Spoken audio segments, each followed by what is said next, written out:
5వ అధ్యాయము 5వ వచనం నుంచి 10వ వచనాలకు 3 భాగాలు చేసి ఈ 3 భాగాలకి ఒక్కొక్క భాగానికి ఒక 3 గాని 4 ఉదాహరణలతో లేకపోతే దానికి సంబంధించినటువంటి విశ్లేషణ మనం అర్థం చేసుకుంటూ మనం ముందుకు వెళ్ళడానికి ప్రయత్నం చేద్దాం. మొదటిగా 5వ అధ్యాయము 5 నుండి 10 వచనాలు ఒకసారి మనం గమనించ చదవండి. ఒకసారి జాగ్రత్తగా నిదానం చదవండి.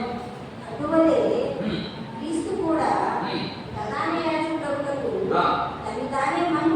తనని తానే మహిమపరచుకోవాలని లేదు గాని నీవు నా కుమారుడకు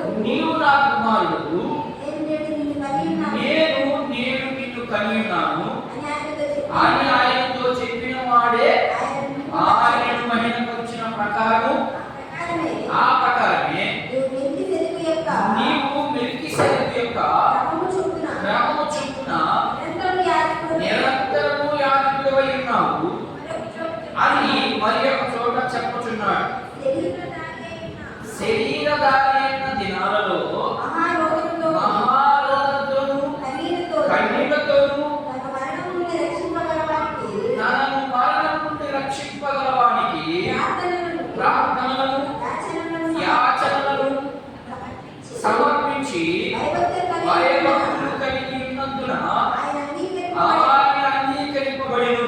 ఆయన కుమారుడైనయు తాను పొందిన శ్రమల వలన విధేయతను నేర్చుకొనెను మరియు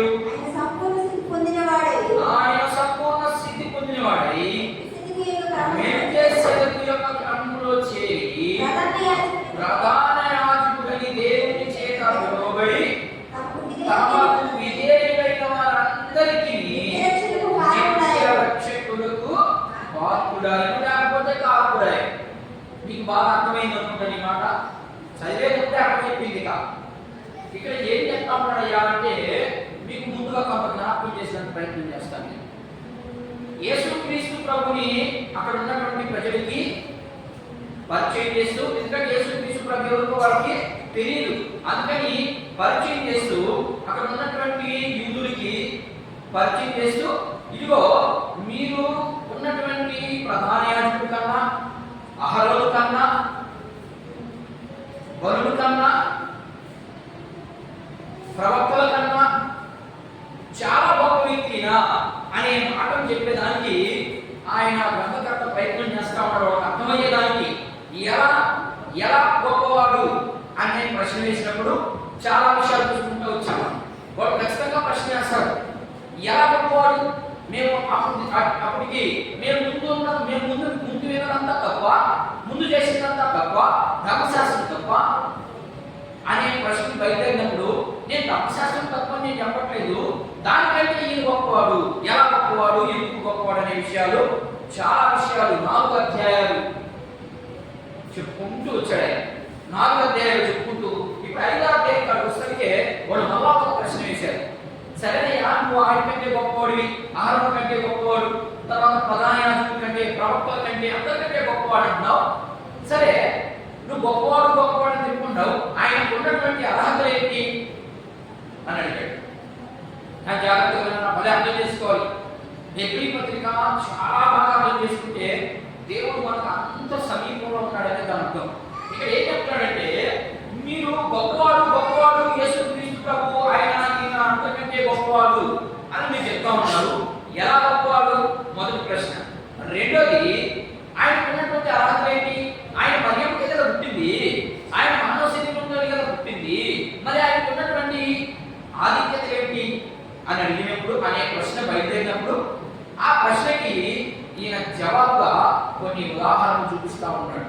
ఏ ఉదాహరణ చూపిస్తున్నాడంటే, మొదటి వచ్చిన చదువుతున్నాడు. మొదటి వచ్చిన చదువు, అటువలే క్రీస్తు కూడా ప్రధాన యాజకుడు అగుటకు తనను తాను మహిమపరచుకొని లేదు కానీ, నీవు నా కుమారుడు, నేను నిన్ను కని ఉన్నానని ఆయనతో చెప్పిన వాడే ఆయనను మహిమపరచు. ఏం కనబడతా ఉంది ఈ వచనంలో మనకంటే,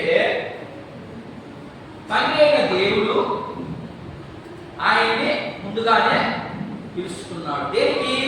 నిరంతరం లేదా ప్రధాన యాజకుడుగా ఉండేదానికి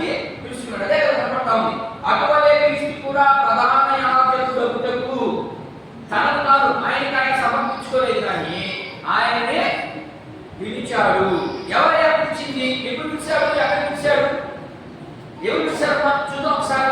ఎవరు పిలిచారు, ఇప్పుడు పిలిచారు. ఆయన చెప్పాడు, ఇదిగో ఆయన్ని పిలిచిన వ్యక్తి దేవుడే అనే మాటని చెప్పాడు. ఎక్కడ పిలిచాడు అనే ప్రశ్న వెంటనే బయలుదేరింది అక్కడ. అవునయ్యా, యేసుక్రీస్తు ప్రభుని పిలిచాడా? ఆయన వెనకాల ఉన్న అబ్రహాం, వెనకాల ఉన్న మరియమ్మ కాకుండా ఆయన పిలిచాడంటే ఎక్కడ పిలిచాడు చూపించు అని అడిగినప్పుడు యూదులే సామాన్యులు కాదు, ప్రతి మాటకి వాళ్ళకి జవాబు చూపించాలి. మనమైతే యూదులని పేరు పెట్టుకున్నావు కానీ యూదులంటే దేవుని ప్రజలు. ఇప్పుడు మనం ఎవరి, మనం కూడా దేవుని ప్రజలే. మనకు ప్రశ్నలు రావు. వాడు ఏం చెప్తే తినేసి ఒళ్ళు తగ్గించుకున్న తినిపోతాం. కానీ అది వాళ్ళకి అలా కుదరదు. వాళ్ళకి ఉన్నదాన్ని చూపించాలి. ఉన్నదాన్ని చూపించినప్పుడు మాత్రమే వాళ్ళు వింటారు, నమ్మకాలు. అందుకని ఇక్కడ ఏమంటున్నాడంటే ఈయన ప్రధాన యాజకుడు కంటే గొప్పవాడు. ఎలా గొప్పవాడో కొన్ని వచనాలు చూపిస్తున్నాడు. చూద్దాం. కీర్తన గ్రంథము 2వ అధ్యాయము 7వ వచనాన్ని ఒకసారి గమనిద్దాం. చూడండి, అక్కడ ఉన్న మాటని పౌలు భక్తుడు లేదా ఆ గ్రంథకర్త చూపిస్తున్నాడు. ఇదిగో మీకు తెలియనటువంటి ఒక విషయం ఏంటంటే, మీకు తెలుసు అయినా కూడా మీరు మర్చిపోయారు. దాన్ని ఒకసారి జ్ఞాపకం చేస్తున్నాడు. చూడండి ఎలా పిలిచాడో ఇప్పుడు పిలిచాడు. చదువునే. యెహోవా నాకు ఇలాగ సెలవిచ్చెను. యెహోవా నాకు ఇలాగ సెలవిచ్చెను. నీవు నా కుమారుడవు. ఆగామే. ఏం చెప్తున్నాడు ఇక్కడ? ఇక్కడ దేవుడు పిలిచాడు, దేవుడు పిలిచాడు అనే మాటని తీసుకొని ఎవరు పిలిచాడు? యేసుక్రీస్తుని పిలిచాడు. అర్థమైందా? యేసుక్రీస్తుని పిలిచినప్పుడు ఆయన ఏం చెప్తున్నాడంటే నీవు నాకు కుమారుడివి అన్నాడు. ఇక్కడ చూడండి, రెండు విషయాలు కనబడుతున్నాయి. మొదటి ఏం కనబడుతుంది? కుమారుడు అంటున్నాడు. ఓకేనా? కుమారుడు ప్రధాన యాజకుడు ఎలా అవుతాడు? అర్థమవుతుందా? ప్రధాన యాజకుడు అవ్వాలంటే కొన్ని క్వాలిటీస్ ఉన్నాయని నేను ఆల్రెడీ ముందు చెప్పాను మీకు. ప్రధాన యాజకుడు అవ్వాలి అంటే ఆయనకు కొన్ని క్వాలిటీస్ ఉండాలి. ఆ క్వాలిటీస్ ఏంటో మీకు ఆల్రెడీ తెలుసుకుంటూ వచ్చాను. మళ్ళా కూడా ఇక్కడ అవ్వాలి ఒకసారి జ్ఞాపకం చేసడానికి ప్రయత్నం చేస్తాను నేను. ఇక్కడ ప్రధాన యాజకుడు ముందు కుమారుడు అయ్యాడు, ఆ తర్వాత ప్రధాన యాజకుడు అయ్యాడు. మీరు బాగా అర్థం చేసుకునే ప్రయత్నం చేయండి. మీకు ఒక అర్థం కాకపోతే మన అడిగితే చెప్తాను. ఇక్కడ పిలిచిందంటే నీవు నా కుమారుడు, నేను నిన్ను కలిగి ఉన్నాను అనే మాట కనబడింది. ఇప్పుడు పిలిచాడా దేవుని పిలవలేదు యేసుక్రీస్తు ప్రభుని తండ్రి దేవుడు కీర్తన గ్రంథం ప్రకారము ఆయన్ని పిలిచాడా పిలవలేదా? పిలిచాడు కదా, పిలిచాడు. 2:7లో పిలిచాడు అని చూపించాడు. వాళ్ళు కొంచెం సరే ఇప్పుడు పిలిచాడు యేసుక్రీస్తుని. మళ్ళా ఒక ప్రశ్న, సరేనయ్యా కీర్తన గ్రంథం రాయబడినప్పుడు దావీదు కాలంలో రాయబడింది అంటే యేసుక్రీస్తు పుట్టక మునుపు రాయబడిన వాటివి. అంతేగా యేసుక్రీస్తు ప్రభువు శరీరధారిగా భూమి మీదకి రాలేదు కాబట్టి అప్పుడే దావీదు మహారాజు ద్వారా ఆయన మాట్లాడడం జరిగింది. అయితే వాళ్ళ ప్రశ్న ఏంటంటే, నిన్నగాక నాకంటే ఎక్కడికి ఈయనేంటి వాక్యం చూపిస్తున్నాడు? అర్థమవుతుందా? నిన్నగాక పుట్టాడు యేసు ప్రభువు, ఈయనేమో చెప్తున్నాడు కీర్తన గ్రంథంలోనే చెప్తున్నాడు. అయితే ఎప్పుడు పిలిచాడయ్యా అనే ప్రశ్న మళ్ళా బయలుదేరింది. ఎప్పుడు పిలిచాడయ్యా అనే ప్రశ్నకి ఇంకొక మాట కూడా చూపిస్తున్నాడు. ఎప్పుడు పిలిచాడనే అనే ప్రశ్నకి మళ్ళా ఇంకొక వాక్యం చూపిస్తున్నాడు. 110వ కీర్తన చూద్దాం. దావీదు మహారాజు ద్వారా దేవుడు పలికిన మాటని చూపిస్తా ఉన్నాడు. చదవాలి. 110వ కీర్తన 4-5 వచ్చిన చూద్దాం ఒకసారి. ఏం చెప్పాడు ఇక్కడ? కుమారుడుగా పిలిచాడు, రెండవది ప్రధాన యాజకుడుగా ఉండేదానికి నియమించాడు. ఇక్కడ మళ్ళా ఇంకొక వ్యక్తిని కలిపాడు. ఎవరిని? మెల్కీసెదెకు. ఎవరి స్త్రీ మెల్కీసెదెకు? ఈ మెల్కీసెదెకు అనే పేరు ఎప్పుడన్నా విన్నారా బైబిల్ గ్రంథంలో? ఎక్కడన్నా విన్నారా? ఎక్కడన్నా ఆయన చరిత్ర ఏమైనా రాయబడిందా? ఏమీ రాయబడలేదు. ఆదికాండం 14వ అధ్యాయంలో ఒక్క చోట మాత్రమే రాయబడింది. ఇంకెక్కడ కూడా ఆయన గురించి మనకి ఎక్కడ కూడా ప్రస్తావన లేదు, దొరకలేదు. తప్పితే ఈ హెబ్రీ పత్రిక, రెండవది కీర్తన గ్రంథంలో ఎందుకు చూపిస్తున్నాడంటే ఉదాహరించి ఆయన లాంటి క్రమము అది నిరంతరం ఉంటుంది. మెల్కీసెదెకు క్రమం అది అప్పుడప్పుడు ఆగిపోయేది కాదు. కానీ ఈ ప్రధాన యాజకుడు చేయవలసినటువంటి పని అప్పుడప్పుడు ఆగిపోతా ఉంది. కొంచెం కష్టపడుతుంది, అర్థం చేసుకున్న ప్రయత్నం. పిలిచాడు. ఎందుకు పిలిచాడంటే కుమారుడుగా ఉండేదానికి పిలిచాడు. అదే ఒప్పున ప్రధాన యాజకుడుగా ఉండేదానికి కూడా ఆయన నియమించాడు. ఎప్పుడు జరిగింది ఆ మాట అంటే మళ్ళా కీర్తన గ్రంథంలో చూపించి ఇప్పుడు ఎఫెసీ పత్రిక 1 అధ్యాయం 4వ వచనం ఎప్పుడు ఆయన పిలిచాడు అక్కడ చూడండి. ఎఫెసీ పత్రిక 1:4 త్వరగా చదవాలి, సమయం లేదు. అక్కడ ఏముంటుంది? నోట్ కంటక వాక్యాలమ్మాయి జగత్పునాది వేయబడక మునిపే చాలా ఎక్కువ దొరికింది. ఎప్పుడైతే వచ్చాడయ్యా సరే పిలిచాడన్నావు, కీర్తన గ్రంథంలో నుంచి చూపించావు మాటని బాగానే ఉంది. అయితే ఈయన నిన్నగాకుండా పుట్టాడనే డౌట్ తో ఇదంతా ఎప్పుడు జరిగింది అని నేను ప్రశ్న వేసినప్పుడు ఆయన ఎఫెసీ పత్రిక 1:4 ప్రకారంగా జగత్ పునాది వేయబడక మునిపే ఆయన్ని నిర్ణయించడం జరిగింది. ఎలా నిర్ణయించడం జరిగిందంటే ఈ రెండు కోణాలను చూపిస్తున్నాడు ఆయన. ఒకటి కుమారుడుగాను, రెండు ప్రధాన యాజకుడుగా నియమించడానికి ఆల్రెడీ ఆయన జగత్ పునాది వేయబడక మునిపే ఆయన క్రీస్తుని ప్రధాన యాజకుడుగాను తన కుమారుడుగాను నియమించుకున్నాడు అనే విషయాన్ని చెప్పాడు. అర్థమవుతుందా? అర్థం కావట్లేదా? అర్థమవుతుందమ్మా? అర్థం చెప్పింది అర్థం కావట్లేదా? జాగ్రత్తగా వినండి. యేసుక్రీస్తుని ఎలా గొప్పవాడు అని అడిగినప్పుడు ఆ గొప్పవాడుగా ఉండాలంటే యూదులు ఆయన్ని దేవుడిని నమ్మాలంటే వాడికి కొన్ని అర్హతలు ఉండాలి. ఆ అర్హతలో మొదటి అర్హత దేవుడు పిలుచుకున్నాడు. ఆయన్ని ఎలా పిలుచుకున్నాడు అనే దానికి, ఎప్పుడు పిలుచుకున్నాడు అనే దానికి నేను 3 వచనాలు చూపించాను. మొదటిది కీర్తన గ్రంథం 2:7 వచనము, అదే విధంగా 10, 4, 7 వచనాలు చూపించాను. ఇప్పుడు ఎప్పుడు నియమించాడంటే ఎఫెసీ పత్రిక 1:4 ప్రకారంగా జగత్పునాది వేయబడక మునిపే ఆయన ప్రధాన యాజకుడుగాను తన కుమారుడుగాను ఉండడానికి ఏర్పాటు చేసుకున్నాడు. ఇది మొదటి విషయంలో ఉన్నటువంటి మొదటి భాగం. ఇప్పుడు దీంట్లో 4 విషయాలు చూపిస్తాను. నేను దీంట్లో 4 విషయంలో మొదటి విషయాన్ని చూపించాను. ఏమిటి మొదటి విషయము? దేవుడు ఆయన్ని పిలుచుకున్నాడు, దేవుడు ఆయన్ని ఏర్పాటు చేసుకున్నాడు.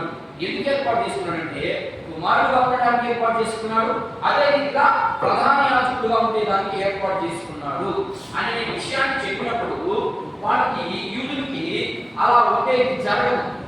ఒక్కడే రాజుగా ఉండకూడదు, ప్రధాన యాజకుడుగా ఉండకూడదు. మీరు ఆల్రెడీ నేను చెప్పుకుంటూ వస్తున్నాను, మీరు పొలబెట్టిన దగ్గర ప్రధాన యాజకుడు ఏ గోత్రంలో నుంచి రావాలి? లేవి గోత్రంలో నుంచి రావాలి. రాజు ఏ గోత్రంలో నుంచి రావాలి? యూదా గోత్రంలో నుంచి రావాలి. ఇప్పుడు యేసుక్రీస్తు ప్రభువు ఈ రెండింటిని చేయాలంటే 2 గోత్రాల నుంచి పుట్టినారు. ఆయన ఈ పుట్టిన ఏ గోత్రంలో? యూదా గోత్రంలో పుట్టాడు. మరి లేవి గోత్రం నుంచి రాజు ఆయన యాజకుడు అవ్వాలి కదా, అవలే ఎలా? దాన్ని చూపిస్తున్నాడు. అక్కడ అవడం జరగని పని కదా అని వాడు ప్రశ్న వేసినప్పుడు యూదులు వాడు నమ్మాలి. యేసుక్రీస్తు ప్రభువు నమ్మాలని ఎన్ని క్లారిటీ ఇస్తే వాళ్ళు నమ్ముతారు. అందుకని మీకు కూడా నేను క్లారిటీ, యేసు ప్రభు ఎలా ప్రధాన యాజకుడు అయ్యాడు, యేసు ప్రభు తన కుమారుడుగా ఎలా అయ్యాడు అనే విషయాన్ని చూపించడానికి ప్రయత్నం చేస్తున్నా. అందులో ఇప్పుడు వాళ్ళకి అర్థమయ్యేదానికి ఈయన చూపించినాడు. ఇదిగో మెల్కీసెదెకు క్రమము.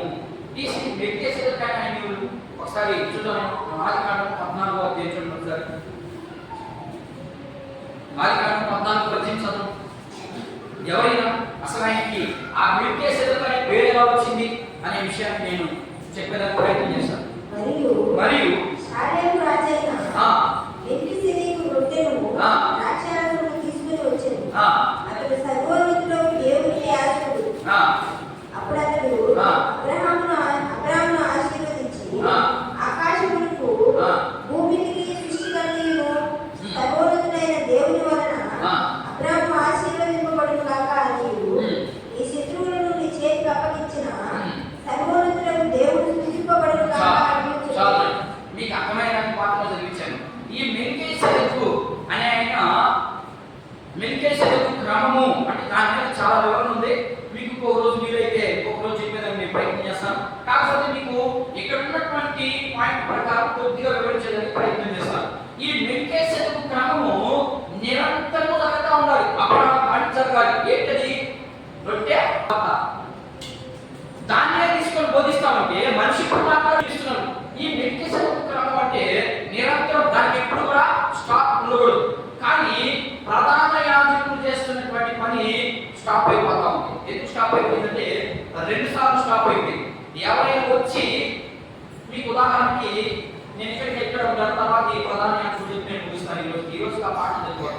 ఈ మెల్కీషెదెకు క్రమం ఏంటి అంటే ఈ పేరేంటమ్మా? ఈ పేరేంటంటే మెల్కీషెదెకు క్రమాన్ని చూపించినటువంటి రాజు పేరు షాలేము. అర్థమైందా? షాలేము రాజు. షాలేము రాజు అంటే అర్థమైంది. అసలు షాలేము అని పేరుకున్న లో ఉన్నటువంటి అక్కడ ఉన్నటువంటి ఆ షాలేము రాజు ఎలా షాలేము రాజు అయ్యాడంటే, షాలేము అంటే అర్థం ఏంటంటే మీకు ఇక్కడ రాస్తున్నాను చూడండి. షాలేము అంటే అర్థం ఏంటంటే యెరూషలేము పేరు షాలేము. యెరూషలేముని షాలేము అని పిలిచేవారు ఆ రోజుల్లో. ఇప్పుడు యెరూషలేము అని పిలుస్తున్నారు, అప్పుడంతా షాలేముకి. అర్థమైందా? ఈయన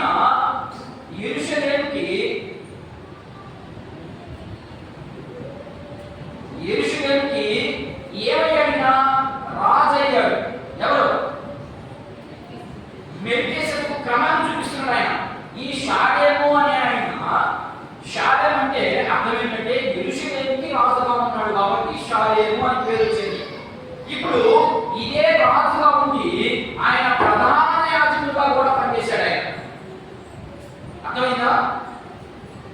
ఇక్కడ మీకు అర్థమైపోతే అంత అర్థమైపోతుంది. చూడండి, షాలేము అనే పేరు ఎలా వచ్చిందంటే ఈయన యెరూషలేముకు రాజుగా ఉన్నాడు. అదే రాజుగా ఉన్నప్పుడు అప్పుడు ప్రధాన యాజకుడు లేరు. ఈయన మాత్రమే ప్రధాన యాజకత్వాన్ని చూపించాడు. ఎవరికి? అబ్రహాంకి.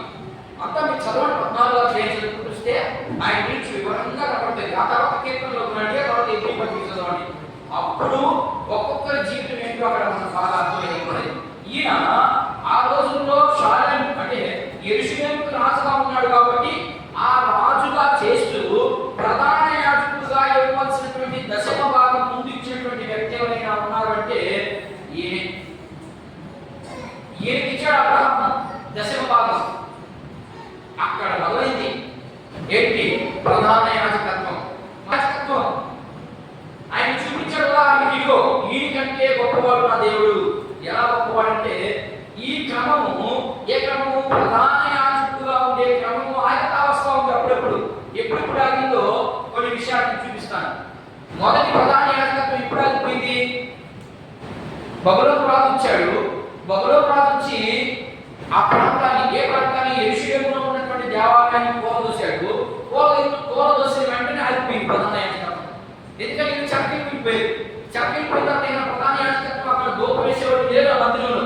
అందుకని ప్రధాన యాజకత్వంలో తప్పులున్నాయి, కానీ నా దేవుడైనటువంటి మెల్కీషెదెకు క్రమంలో తప్పులు లేవు. ఆ ప్రధాన యాజకత్వం నిరంతరం జరుగుతూనే ఉంది. మీ ప్రధాన యాజకులు అప్పుడప్పుడు చేస్తున్నారు, కానీ నా దేవుడు నేను చూపించే వ్యక్తి నిరంతరము యాజకుడు ఆయన.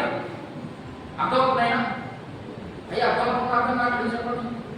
నిరంతరము యాజకుడు.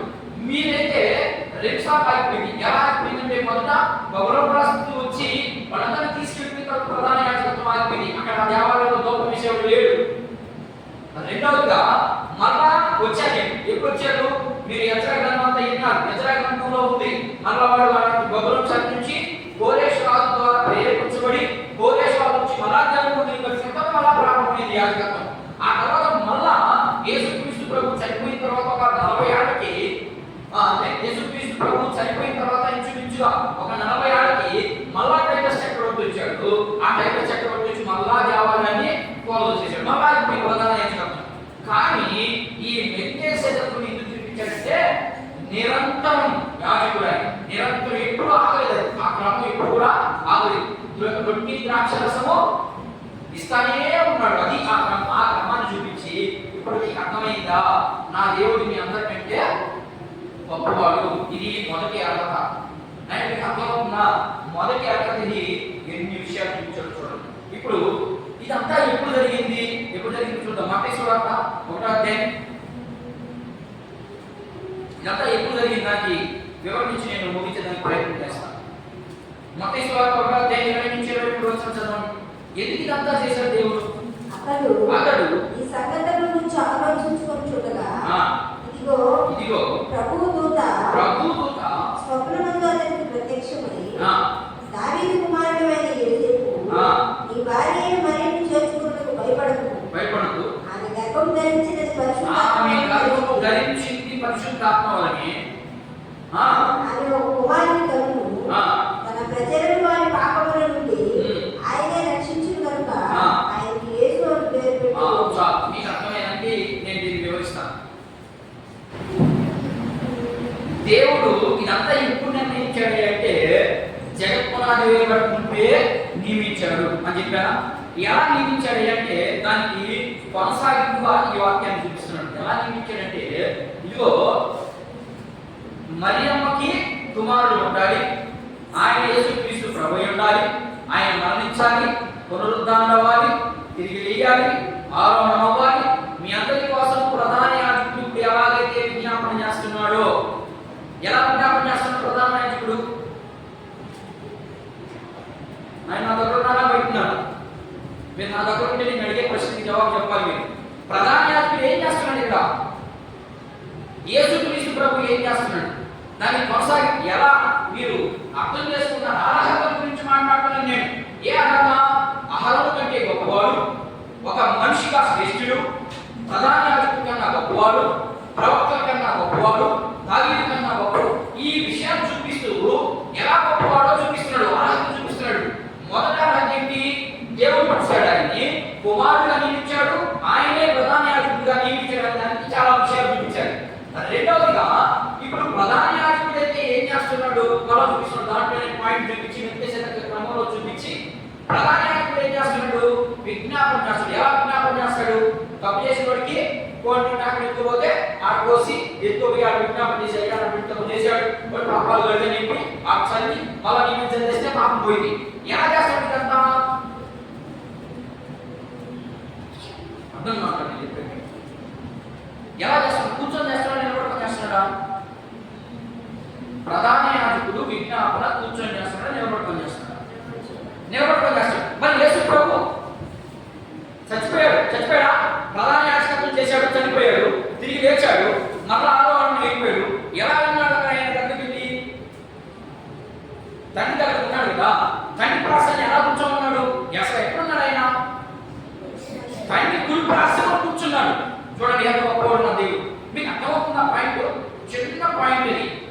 మీ ప్రధాన యాజకుడు అయితే నిలబడుకొని యాజకత్వం చేయాలి, నిలబడుకొని విజ్ఞాపన చేయాలి, నిలబడుకొని ప్రధాన యాజకత్వం చేయాలి.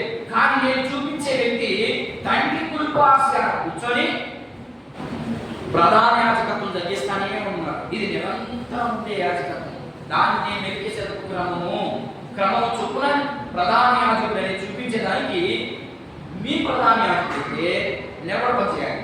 మరి నా ప్రధాన యాజకుడైతే కూర్చొని కూర్చునేదానికి నిలబడుకునేదానికి చాలా వ్యత్యాసం ఉంది.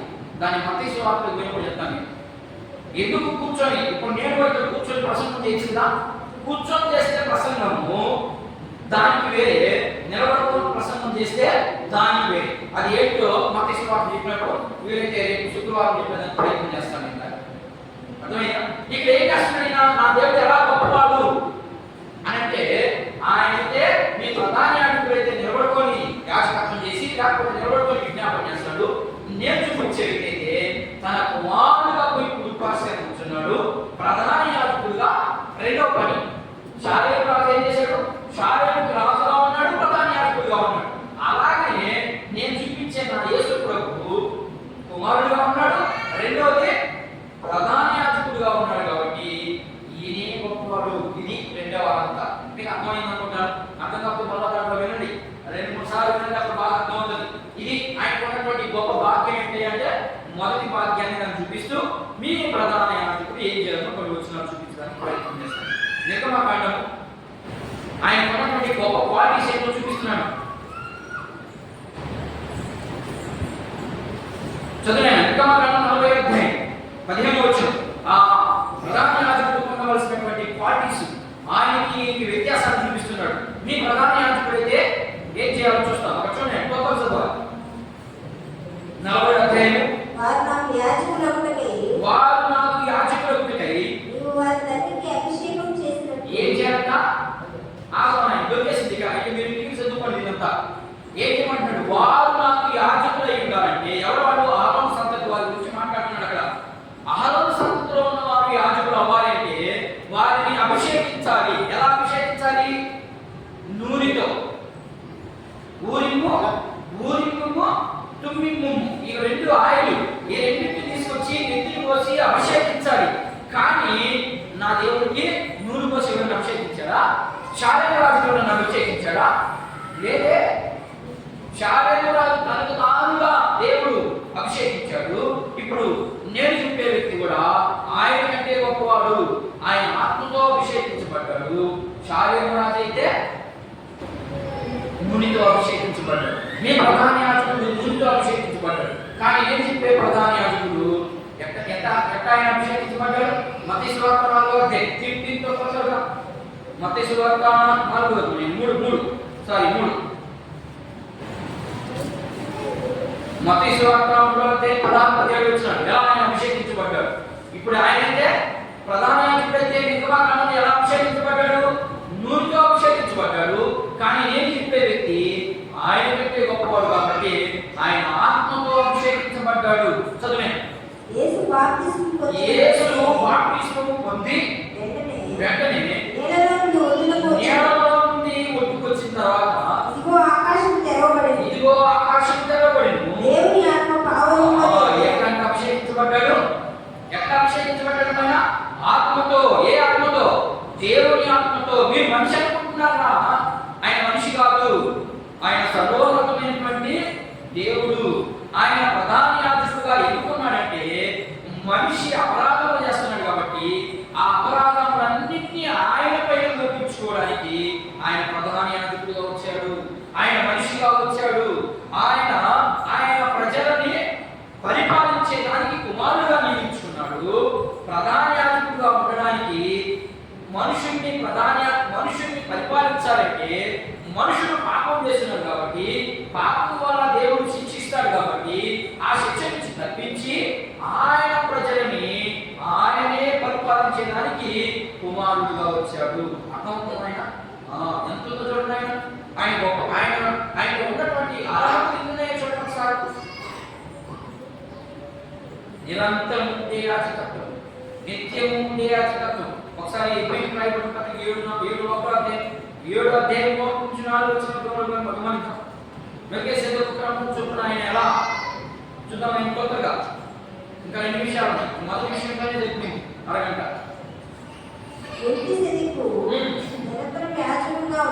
నిరంతరం యాజకుడుగా ఉన్నాడు. అతని పేరుకు మొదట నీతికి రాజనీయు, తర్వాత సమాధానం రాజనీయు అర్థమిచ్చినట్టు షాలేము రాజనీయు అర్థం.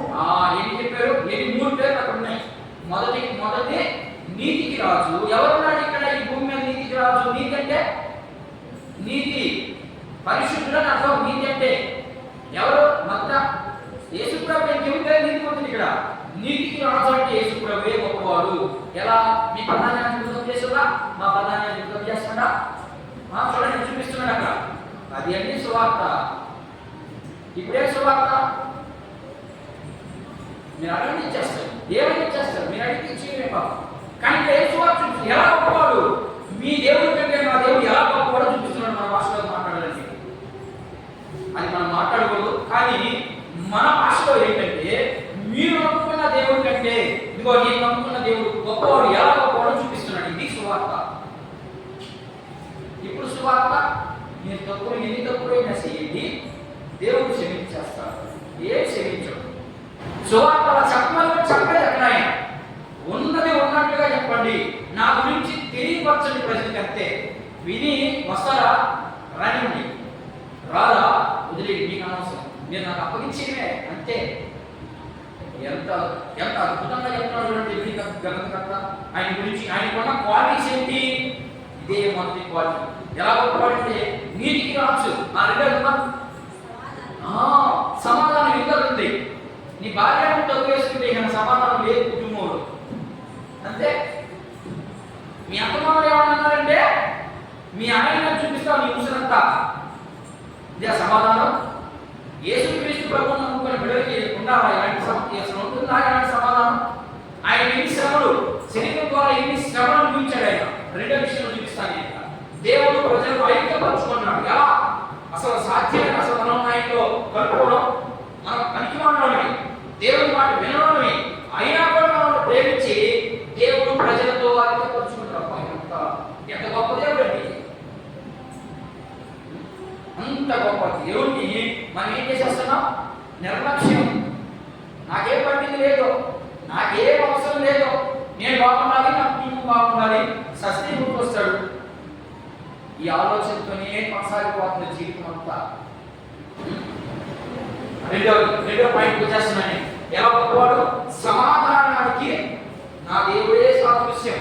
ఎన్ని శ్రమలను ఇచ్చారు, మీరు ఎన్ని మాటలు అవమానించారు, ఆయన మిమ్మల్ని చూసి దాచుకున్నాడే. ఎంత గొప్ప వ్యక్తి, ఎంత గొప్ప వ్యక్తి. మీ నోటికి రాలేక, మీతో పాటు తగువేయలేక, మిమ్మల్ని తిరిగి అడగలేక మౌనంగా అయిపోయాడే. అంటే ఏమైపోయినా ఆయన ఎంత తగ్గించుకున్నాడు. ఆయన కన్ను తెరిస్తే ఉంటారా మీరు? ఉండరు. కానీ ఆయన సమాధానానికి రాసు, ఆయన సమాధానం పడతాడు. కానీ నీకు వేచి వేసే వ్యక్తి కాదు. ఎంత సింపుల్గా చెప్తున్నాడు సువార్త, ఎంత అర్థమైన పనులు చెప్తున్నాడు సువార్త. రెండవది, తన ప్రజలను తనను ఐక్యపరుచుకునేదానికి ఎలా ఐక్యపరుచుకున్నాడు కొన్ని విషయాలు చూసి గొప్పగా నేను ముగించడానికి ప్రయత్నం చేస్తాను.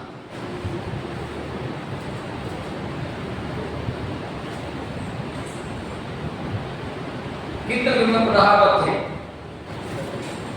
రెండవది, తన ప్రజలను ఎలా ఐక్యపరుచుకున్నాడంటే ఆయన ఉన్నటువంటి ప్రేమ. శరీరధారణగా వచ్చినటువంటి వ్యక్తి శరీరధారణలోనే ఆయన ఎంత తగ్గించుకున్నాడు. దేవుని ఆత్మ కలిగి, మన మనిషి ఆత్మ కలిగి మన ఇష్టానుసారంగా జీవించబడి మనమే అనుకోలేకున్నాం. ఇక దేవుడు ఏంటి, ఆయన ఎంత అనుకున్నాడు ఒకసారి ఊహించుకోండి. ఆ శరీరంలో ఉన్నప్పుడు ఎన్ని శ్రమలు, ఎన్ని రోదనలు, ఎన్ని అవమానాలు ఒకసారి మీరు గమనించాలి. ఆయన కీర్తన చదువునే 16:8-11 వచ్చిన కొత్తగా సదాకాలం యెహోవా యందు నా గురి నిలుపుచున్నాను. ఏంటమ్మా నా గురియా? దేని వలస కాదు. సదాకాలము యెహోవా యందు నా గురి నిలుపుచున్నాను. ఏం చెప్తున్నాడు? నేను ఎవరి వైపు చూస్తున్నాను? నా చూపు అంతా ఎవరి వైపు ఉంది? ఎవరి వైపు ఉందని చెప్తున్నాడు? యెహోవా వైపు గురి. మరి నీ గురి? నేను ఇంతకంటే ఎక్కువ చెప్పాను. నీ గురి అంతా ఏడాడ ఉంది. కానీ ఆయన దేవుడు ఏంటి, ఆయన ఎలా మాట్లాడుతున్నాడు? నా గురి అంతా ఎవరి వైపు ఉంది? నా దేవుడు నన్ను పంపించాడు. ఆయన మాట మేలకుండా ఉండడమే నా పని. ఆయన సర్వశక్తివంతుడు, ఆయన ఏమైనా చేసుకోగలడు. కానీ దేవుడి మాట వినేందుకు ఆయన ఎంత విధేయత చూపించాడో మనం 7-8 వచనాల్లో మనం చూస్తే అక్కడ రాసపడింది. 7-9 వచనాల్లో ఆ విధేయత అంతా కనబడుతుంది.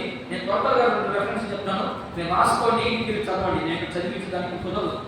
యోహాను సువార్త 10వ అధ్యాయము, యోహాను సువార్త 10వ అధ్యాయం 18-27, 12వ అధ్యాయము 27 వచనము, 14వ అధ్యాయము 28 వచనం. మనం ఒకసారి చెప్తాను. యోహాను సువార్త 10వ అధ్యాయము 18-27, అదే యోహాను సువార్త 12వ అధ్యాయము 27, అదే సువార్త 14వ అధ్యాయం 28 వచనాల్లో ఆయన గురించి, ఆయన యొక్క శ్రేష్టత్వం గురించి మాట్లాడుతూ ఎలా ఐక్యపరుచుకున్నాడు మనం ఆయన అనే విషయాలు అక్కడ కనబడుతున్నాం. ఇప్పుడు ఐక్యపరుచుకున్నాడు కాబట్టి ఇప్పుడు ఏమైనా మనం ఎందుకు ఐక్యపరుచుకున్నాడు? రక్షించడానికే. అయితే మనల్ని మనల్ని మరణానికి తీసుకెళ్ళిపోవాలి. మనం చనిపోతే మరణానికి తీసుకుపోయేది అని అనుకుంటున్నారు మీరు? చనిపోతే మరణాన్ని ఏం తీసుకుపోయేది? చచ్చిపోతుంది కదా ఆల్రెడీ. ఇక దాంట్లో మరణం ఏంటంటే, నువ్వు చచ్చిపోతే నీ శరీరము ఏమైపోద్ది? మట్టిలోకి వెళ్తుంది.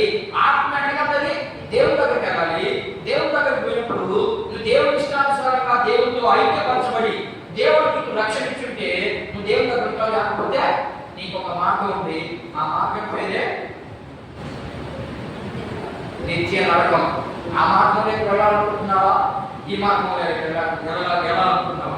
నువ్వే డిసైడ్ చేసుకోమని ఆ విషయాలు చెప్తూ కొంత రెఫరెన్స్ చూపించి నేను ముందుకు వెళ్ళడానికి ప్రయత్నం చేస్తాను. ఆయన నిత్య రక్షకుడు.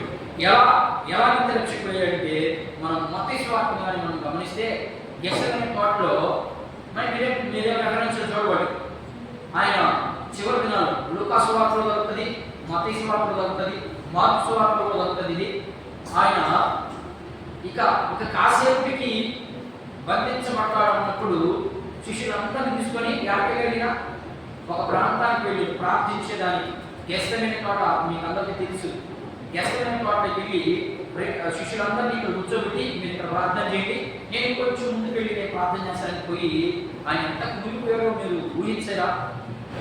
తండ్రి నీ చిత్తమైతే ఈ గిన్నె నా యొక్క నుండి తొలగించు అంటే ఎంత బాగా అనిపించాడో చూడండి. అదంతా ఎవరి కోసం? తండ్రి చిత్తాన్ని నెరవేర్చాలనే ఉద్దేశం ఒకటి.